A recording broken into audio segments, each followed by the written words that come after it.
Thank you all for that introduction. I know it's the second day and everyone's kind of slowly moving along, so I appreciate everyone's time to come hear about our very exciting project. It's something Colin and I have been working on for the last 2 years. It's definitely the most interesting project I've worked on, so we're very excited to be here sharing the insights with everyone. By way of introduction, my name is Dagmay Mulugeta, and I'm here today with my colleague Colin Estep. Hi, everyone. Thanks for coming. I've been at Netskope Threat Labs for about 7 years now, and that's been the entirety of my research career. One fun fact about me is if you ask me to strap on a parachute and jump out of a plane, it's not really a big deal.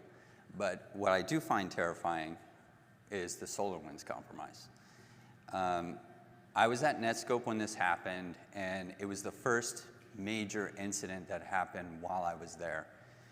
And because the SolarWinds customers were probably pretty similar, I thought, to Netskope customers at the time, it kind of struck me how I'm sure there's plenty of organizations that got hit with this who were what we would consider mature in their security posture.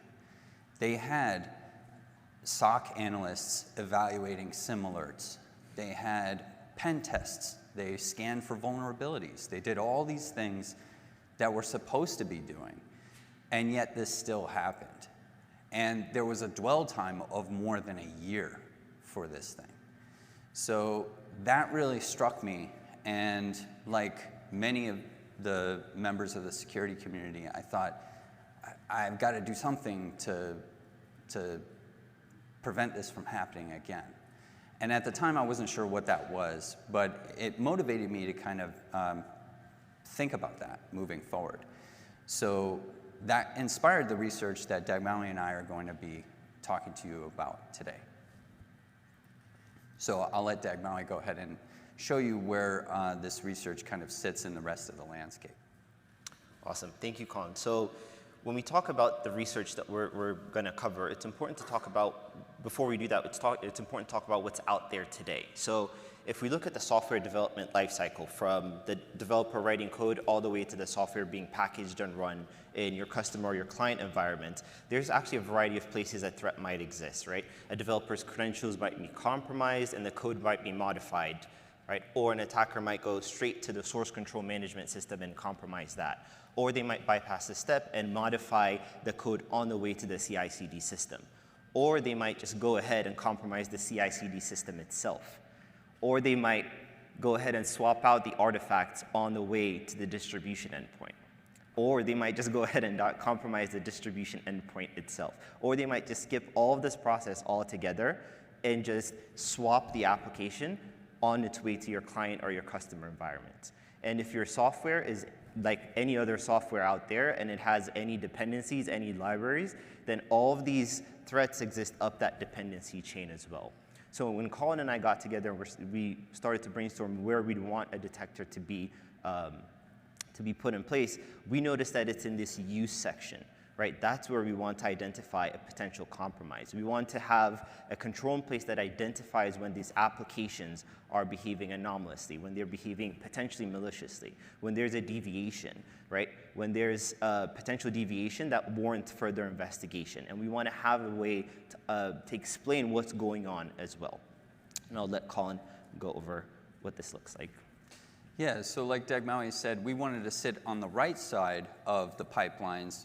So this is where software has been deployed and it's on users' devices in a real environment. And so in most cases, you're going to have something like the Box client, just as an example, running and it's communicating with Box's services. What we wanted to find was this case where all of a sudden it's not just communicating with Box anymore. Now it's communicating with some other endpoint, which could be malicious. So that was the goal, was to be able to find something like this happening in the network. And so if we did find something like that in the network, what is it that we'd want to see? So in our ideal scenario, we'd want to see something that told us, hey, this host at Dagmay.io, this communication is anomalous, and it would have a certain level of confidence, a certain probability that this is an anomaly. So in this case, let's just say it's 99% sure that this is an anomaly for the box client.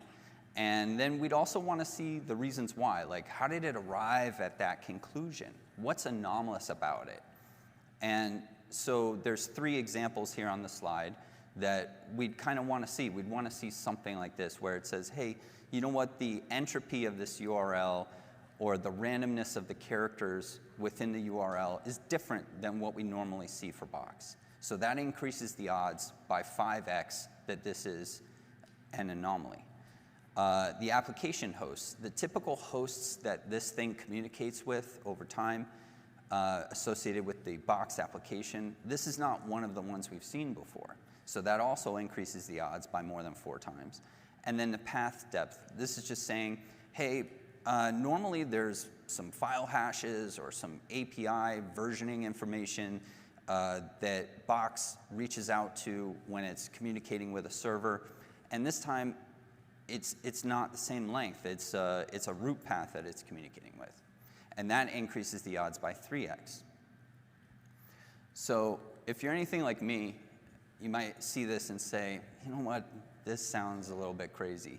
You want to monitor a huge organization with thousands of employees located all over the world, using tons of different apps, doing all different activities every single day, and you're telling me you want to find that needle in the haystack to tell me this is strange communication. That seems like a really difficult problem. So what we found, though, was that if we broke it down into the applications and profile applications separately, it becomes a bit easier. This becomes more of a tractable problem to solve. And so what we did was we started looking at applications individually, and it turns out, you know, they do use the same servers or domains over and over again.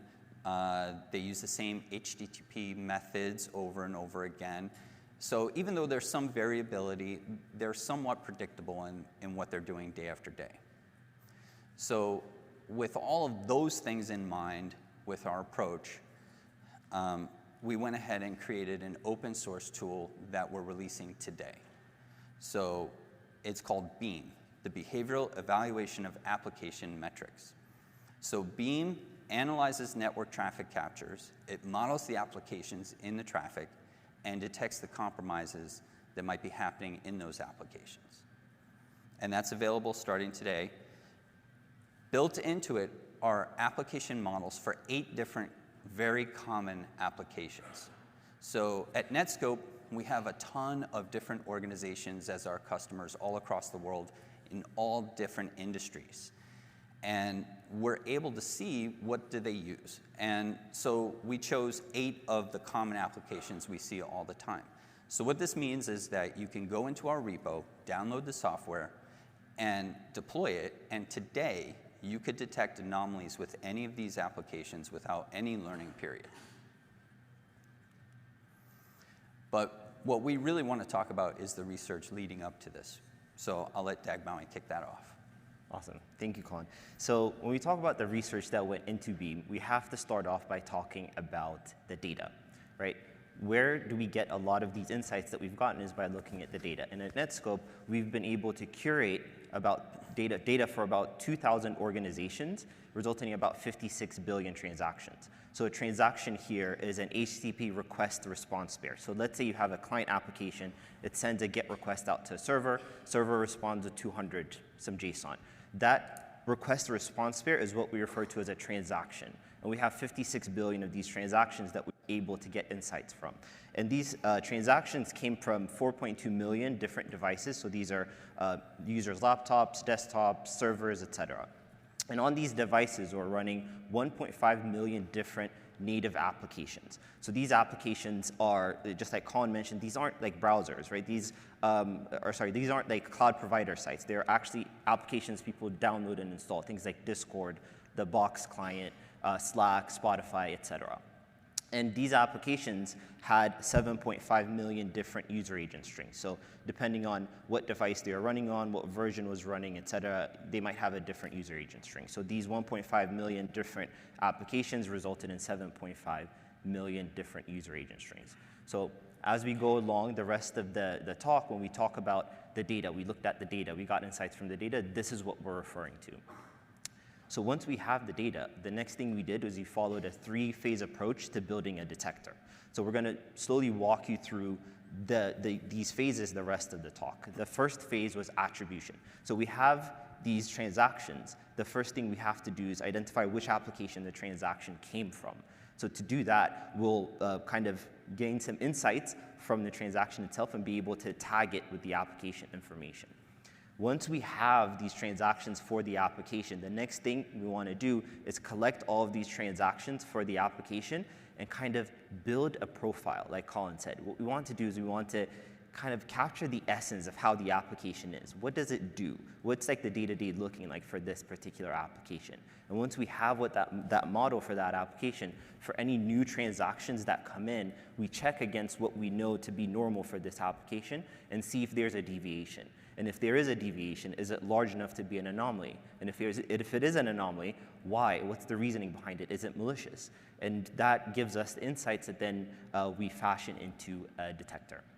I'll let Colin go over the attribution step. Yeah, so the first step is attribution. So what do we mean by attribution? What we mean is that we're looking at some network traffic and we want to identify what applications generated that traffic.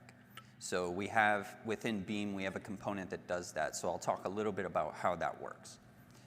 So the first thing we do within the traffic captures is we leverage user agent strings. Now, typically, this has been avoided by security professionals for a couple of reasons. Probably the first reason is that it's editable. So if you know how to do it, you can modify the user agent string to say anything you want. And because of that, most people don't trust it, rightly so. However, I'll say, like we mentioned, we have a lot of data at Netscope. And that data comes from the day-to-day activities of people all over the world in different organizations.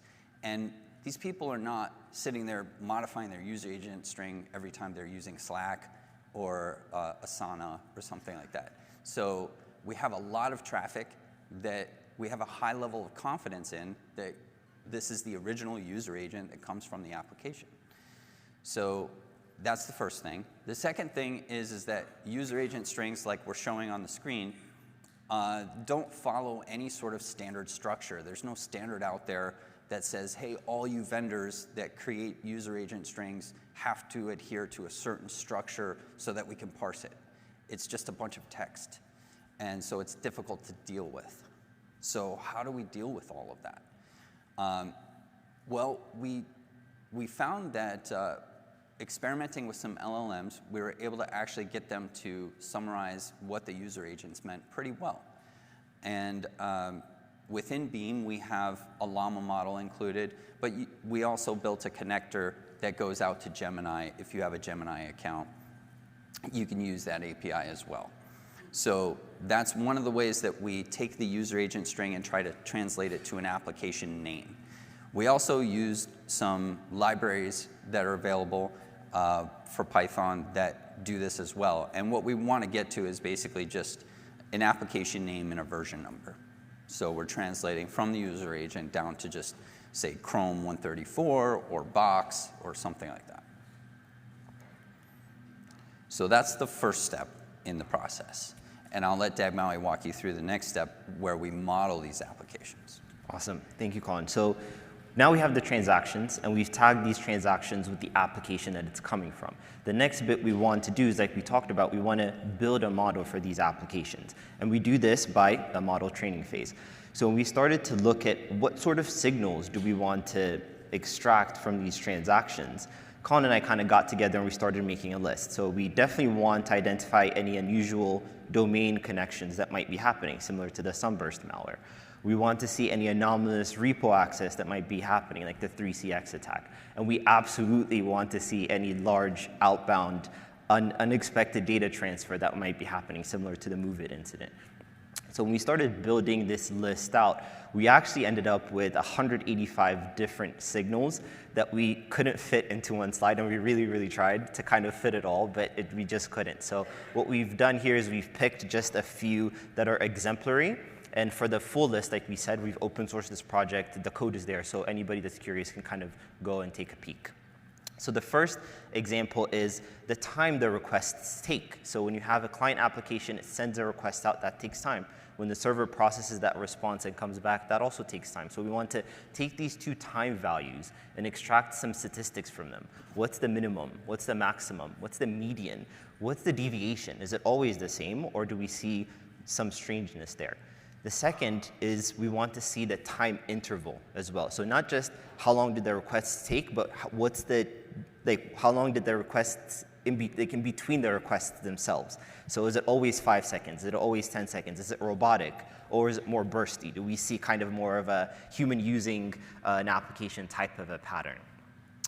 We also want to see if there are any sequences that are present. So do we see an application send a GET request to a server and then a POST request to another server over and over again, and that's how it communicates? Or do we see it just sending a GET request to one server? Or do we not see any sequences at all? Right? How does this application behave on a day-to-day basis? We also want to see what are the typical HTTP methods and statuses, right? Do we see an application only use GET and POST?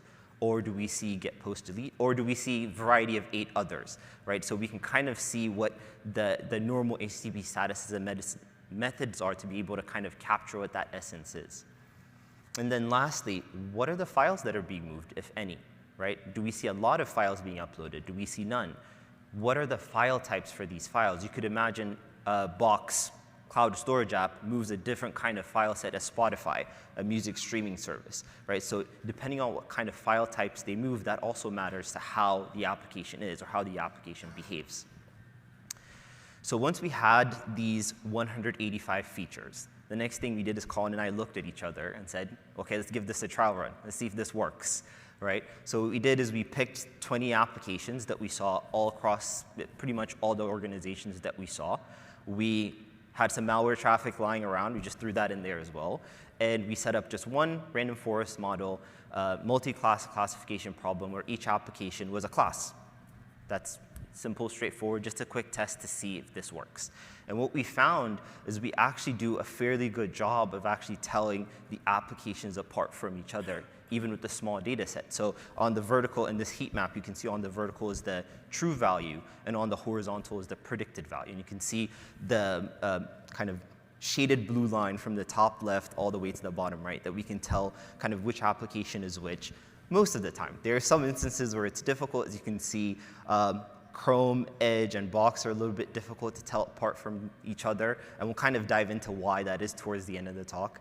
Microsoft Word and Microsoft Excel are a little bit difficult to tell from each other, but generally we do a pretty good job of telling the applications apart. And you can see the malware class actually like the 4th or 5th one from the top, so we're able to tell that apart from other applications as well.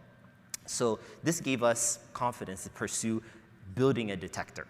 Right? And we wanted this detector not only to just give us predictions, but we wanted to explain why these predictions were coming out the way they were as well. So those are the 2 big things we wanted from this detector. So what we did is we took as much data as we could, as much of the 56 billion transactions as we could. Instead of 5,000, we used 500,000 observations per application. And instead of using one random forest model, we moved to having one XGBoost model per application. So each application would have its own model to be able to capture even better what that application is really doing.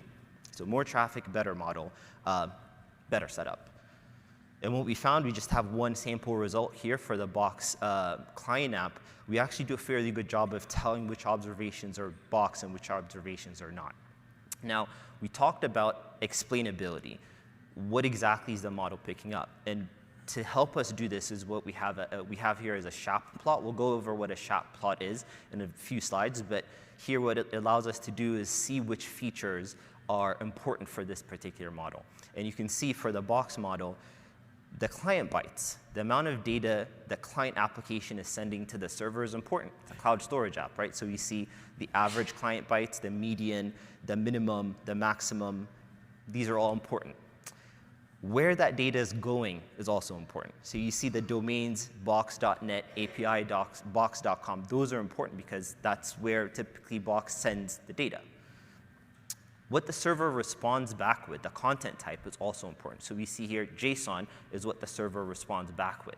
So you can see all of these features are helping us kind of dive deep into how Box behaves. And because of this, we're able to kind of capture, like I said, the essence, to simplify it, of how Box is.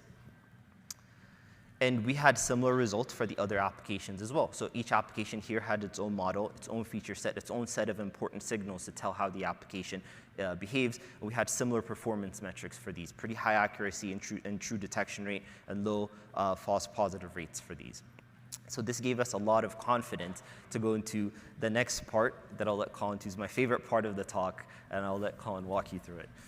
Yeah, thanks, Dagmali. So yeah, the next phase here was, okay, great, we can identify applications and profile them, but is this useful in some way? Can we detect an actual threat with it?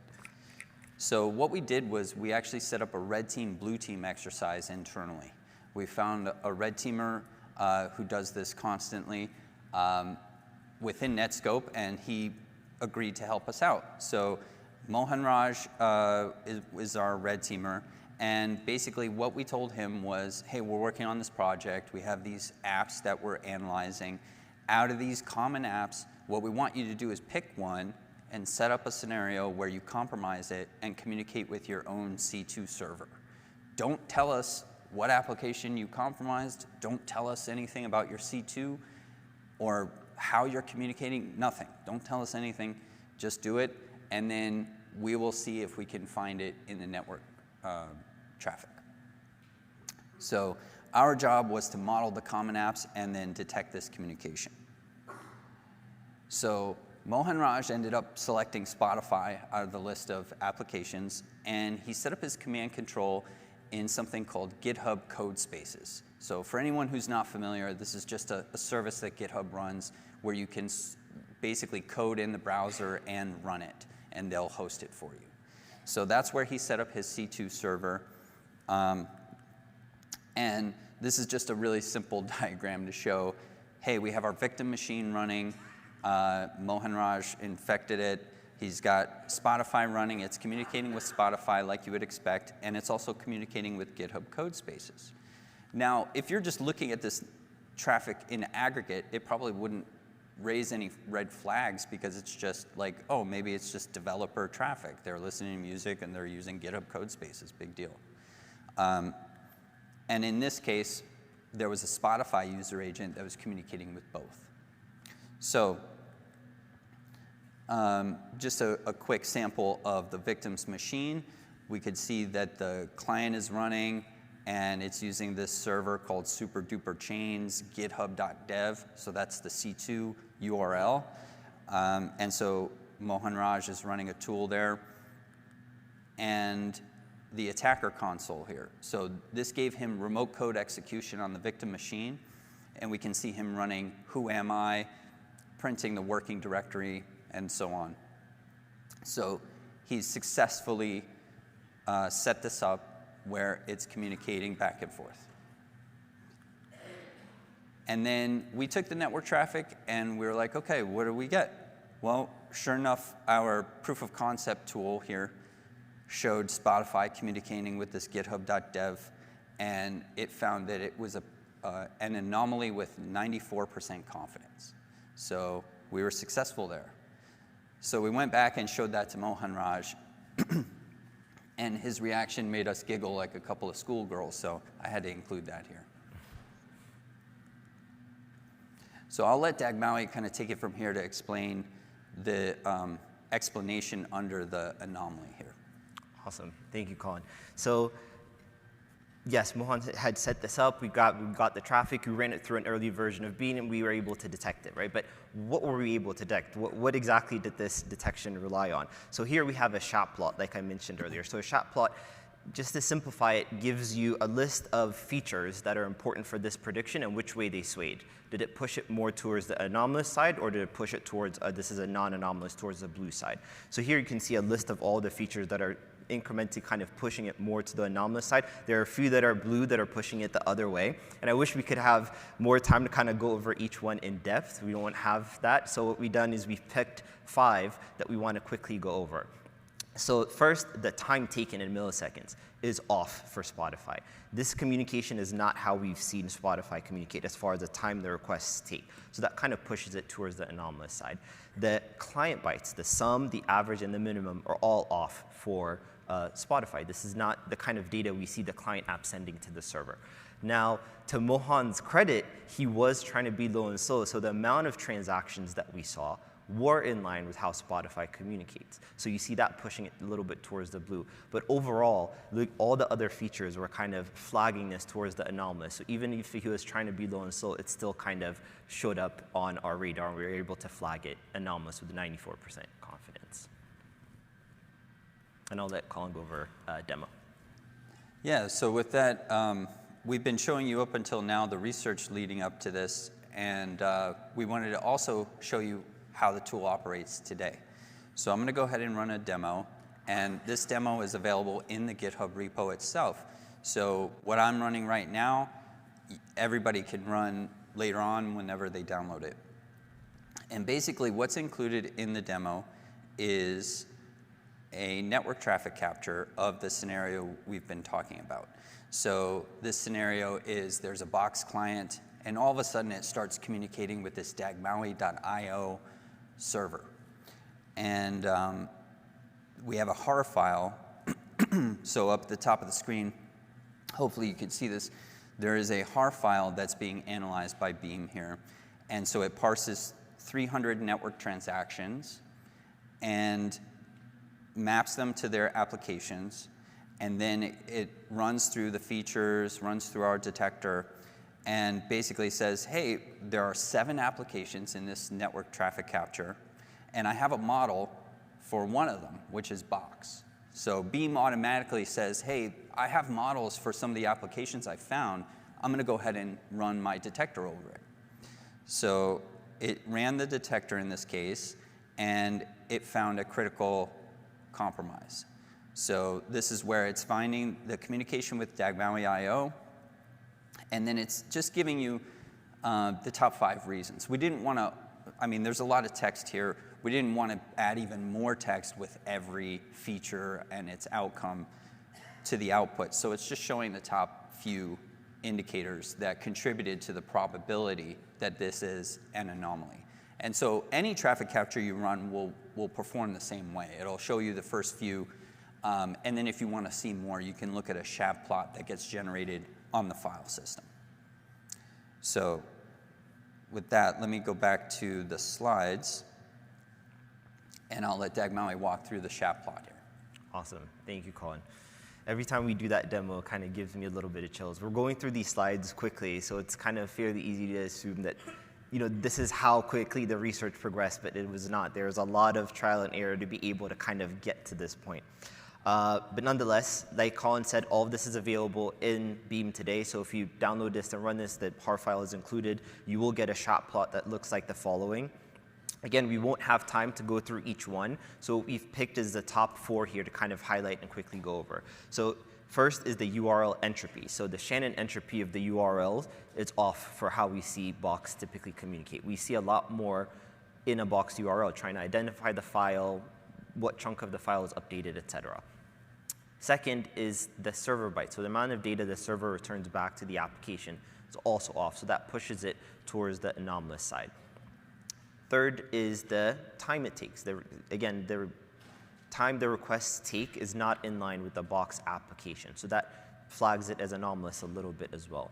And then lastly, this is a new one, is the key host names. So typically when we see Box communicate to servers, to hosts, this isn't the kind of host we see it communicating to. Not only is this not any of the hosts we see it communicating to, it's not related to any of the hosts at all either. So it's really far out there. So because of that, this also pushes it to the anomalous side as well.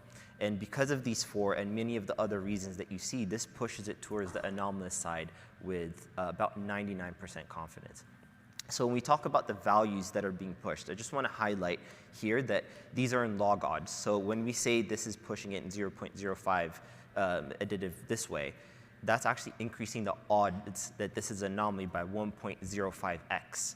When it's pushing it by 1.7, this is actually increasing the odds that it's anomalous by 5.47. So that's quite a noticeable increase. Like, that's how strange it is for this feature to not be in line with the box traffic. Everything we've seen about box indicates that this should be how a box application communicates.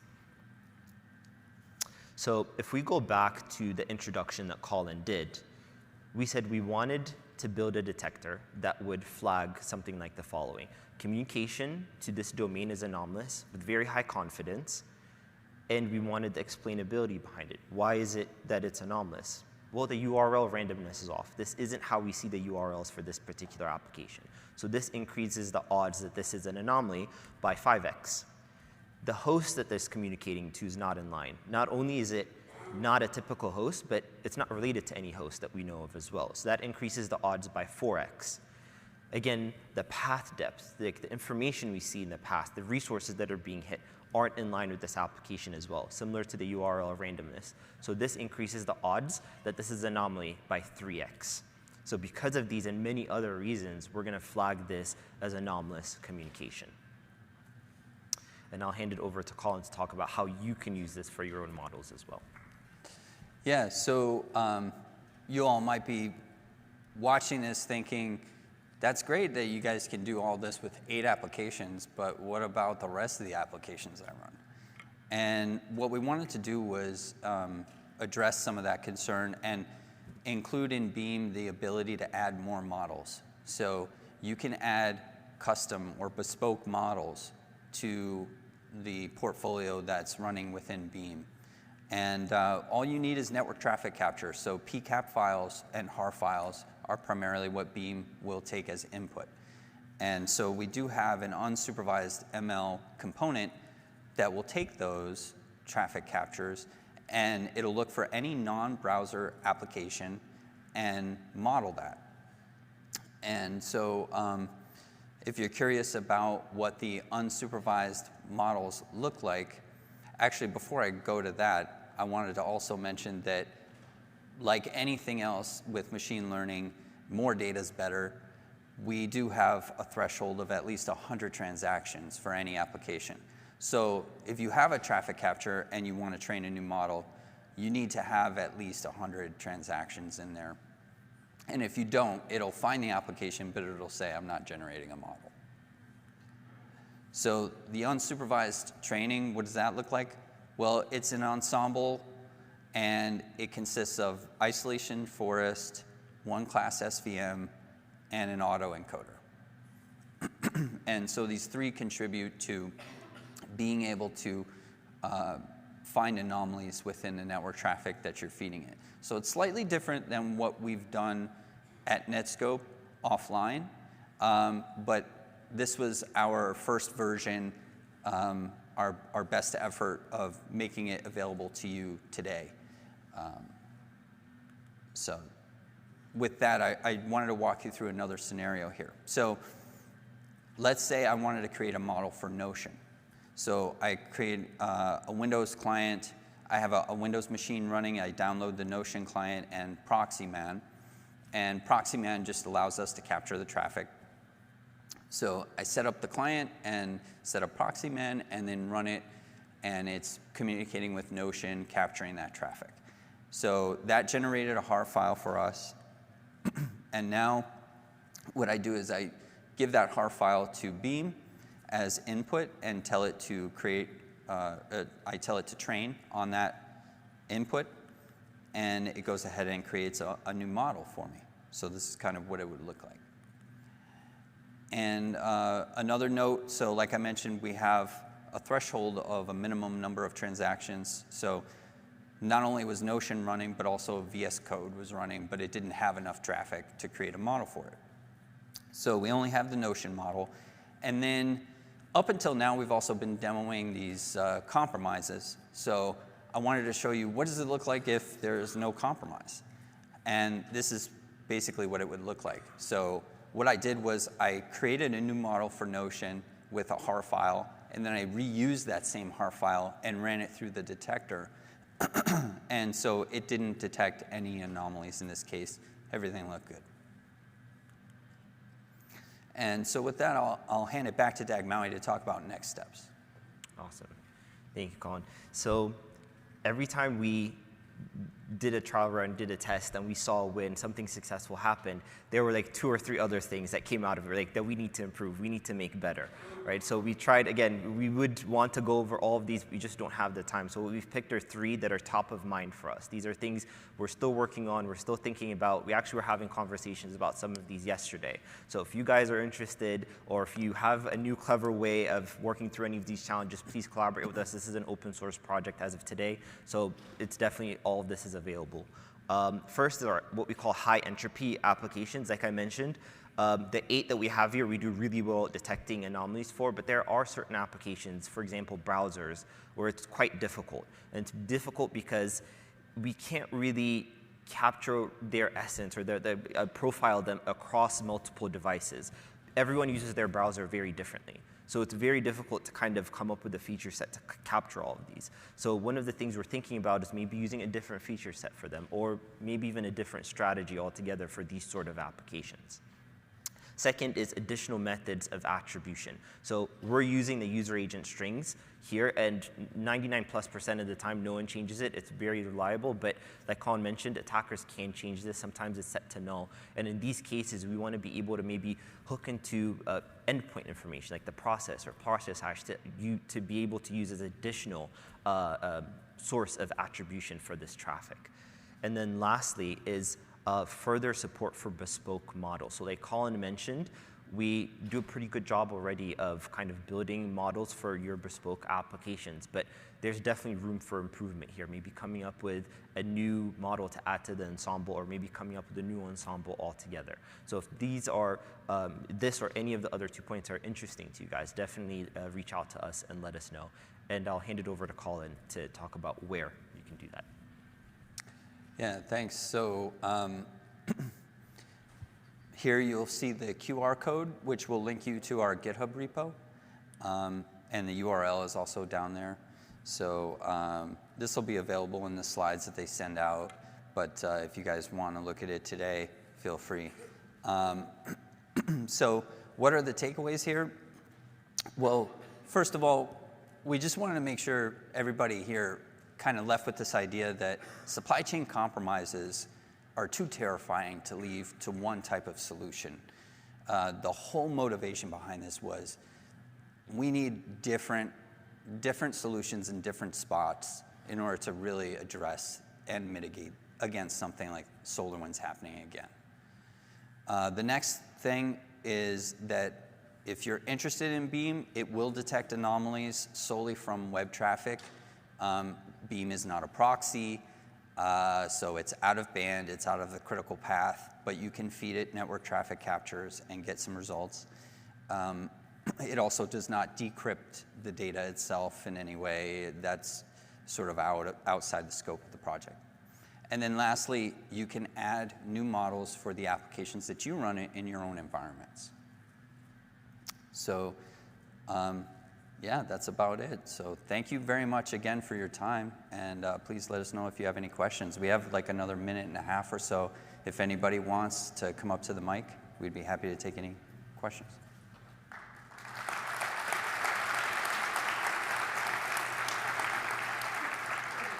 Yeah, go ahead. This is super cool, thanks. Do you think it would be possible to implement in an EDR instead of on the network? I'm sorry, I didn't catch all of that. Could you say that again? Do you think it would be possible to implement this at the EDR level instead of on the network? I'm assuming you're doing it at sort of the NDR layer, but... Yes, yeah. So we didn't look at integrating with any particular EDRs, but like Dagmawi mentioned, for next steps, I think we're very interested in seeing what other data we might be able to integrate with. So even if it's not sitting on every endpoint, like deployed somewhere, being out of band and taking data from EDR would probably be something we're interested in doing.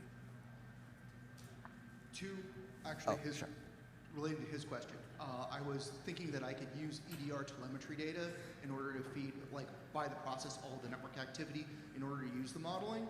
So my question is, how easy would it be to add new input types to the Beam modeling? New Yeah, input maybe. types. Yeah, Sorry. so if I can get EDR telemetry to tell me Yeah. by process what Yeah. requests are being made, I'm going to get that in as a JSON. Like additional signals as well, you mean? Yeah, and that way I could profile it based on the process. And to his point, I could then use a mechanism to monitor each process to see what that did, rather than by user agent string, but by the process ID Yeah. on the host side. Yeah, so it's not natively supported, but there's no control in place that's keeping you from adding your own signals. Like we said, this is all code that's available, so you can easily extend it as well. That's actually a really good idea for us to kind of maybe support additional features as well. That is the next step, like Colin mentioned, to be able to support endpoint information as well. Nothing's, like, to summarize, nothing's stopping you from adding it. It's just not something we support as of the moment. Sure, and if you want to go in that direction, you could use the event telemetry mechanism, ETW, in Windows to do that, rather than relying on a specific EDR technology. Okay, that's a good idea. Sorry, there's one more. Oh, go ahead. Was this done all off of the packet headers, or was any of the data unencrypted? I'm sorry, could you say that Sure. again? Was all the data that you did here, was it all encrypted, or and you all worked off just the packet headers, or did you do something different? Yeah, they're not encrypted. Basically, this is like assuming you've already sort of proxied the traffic, decrypted it, and you could use a PCAP file or a HAR file as input. So you didn't do anything with packet capture, like from an NDR solution, from a network detection response solution? We've done some packet captures, but again, like we said, it was decrypted traffic, so it was HTTP traffic in the packet captures mostly. Yeah. Okay. Thank you. Yeah. Sure.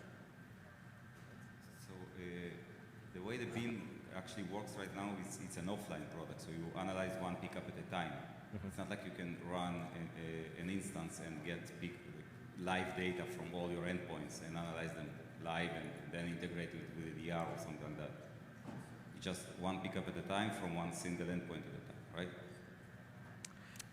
So yeah. go ahead. No, go ahead. So it's not just one PCAP at a time. You can run it against multiple. It does support multiple, but it's not at the stage of where you're thinking of you can deploy it and it's kind of a full-fledged system just yet. No. I don't know if Colin, you want to add anything to that.